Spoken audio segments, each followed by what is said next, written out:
एक ऐसी दुनिया में जहां अक्सर प्रतिस्पर्धा और विभाजन हावी रहते हैं, वहां परम पावन 14वें दलाई लामा एक शाश्वत सत्य प्रस्तुत करते हैं। अगर आप चाहते हैं कि दूसरे लोग खुश रहें तो करुणा का अभ्यास करें। अगर आप खुद खुश रहना चाहते हैं तो करुणा का अभ्यास करें।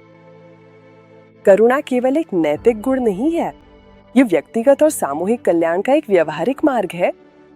वैज्ञानिक अध्ययनों से पता चला है कि करुणा को विकसित करने से तनाव कम हो सकता है, भावनात्मक सहनशीलता बढ़ सकती है और यहाँ तक कि शारीरिक स्वास्थ्य भी बेहतर हो सकता है। परम पावन ये जोर देते हैं कि हमारी प्राकृतिक अवस्था दयालुता और सहानुभूति की होती है। द आर्ट ऑफ हैप्पीनेस में वे बताते हैं कि सच्चा सुख एक गर्मजोशी भरे दिल और स्पष्ट मन से उत्पन्न होता है, न कि भौतिक संपत्ति या प्रतिष्ठा से। इसके अलावा करुणा मजबूत संबंधों और समुदायों को बढ़ावा देती है।